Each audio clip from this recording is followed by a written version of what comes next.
ਜਾਨਵਰਾਂ ਦੀ ਭੁੱਖ ਪਿਆਸ ਵਧਾਉਣ ਵਾਸਤੇ ਅੱਜ ਇੱਕ ਆਜ਼ਮੂਦਾ ਨੁਸਖਾ ਲੈ ਕੇ ਆਏ ਇਸ ਵੀਡੀਓ 'ਚ। ਵੀਡੀਓ ਸ਼ੁਰੂ ਕਰਨ ਤੋਂ ਪਹਿਲੇ ਰਿਕਵੈਸਟ ਹੈ, ਵੀਡੀਓ ਨੂੰ ਆਪ ਵੀ ਮੁਕੰਮਲ ਵੇਖੋ, ਸ਼ੇਅਰ ਕਰੋ ਤਾਂ ਕਿ ਦੂਸਰੇ ਲੋਕ ਵੇਖ ਕੇ ਫਾਇਦਾ ਹਾਸਲ ਕਰਨ। ਆਨੇ ਆ ਵੀਡੀਓ ਦੀ ਤਰਫ।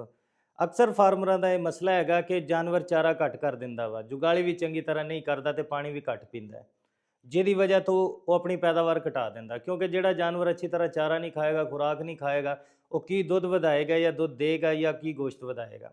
ਇਹਦੇ ਹੱਲ ਵਾਸਤੇ ਆਸਾਨ ਦੇਸੀ ਨੁਸਖਾ ਹੈ ਜਿਹੜਾ ਘਰਾਂ ਦੇ ਵਿੱਚ ਆਮ ਸ਼ੈਵਾਂ ਪਾਈ ਜਾਂਦੀਆਂ ਨੇ। ਇਹ 'ਚ ਕਿਹੜੀ ਸ਼ੈ ਸ਼ਾਮਿਲ ਹੈ? ਪਹਿਲੇ ਨੰਬਰ ਤੇ ਤੁਸੀਂ ਲੈਣੀ ਹੈ ਸੌਂਫ 100 ਗ੍ਰਾਮ, ਦੂਸਰੇ ਨੰਬਰ ਤੇ ਤੁਸੀਂ ਲੈਣਾ ਹੈ ਮਿੱਠਾ ਸੋਡਾ 100 ਗ੍ਰਾਮ, ਨਾਲ ਤੁਸੀਂ ਲੈਣਾ ਹੈ ਕਾਲਾ ਨਮਕ 200 ਗ੍ਰਾਮ, ਨਾਲ ਤੁਸੀਂ ਲੈਣਾ ਹੈ ਗੁੜ ਦੇਸੀ 150 ਗ੍ਰਾਮ।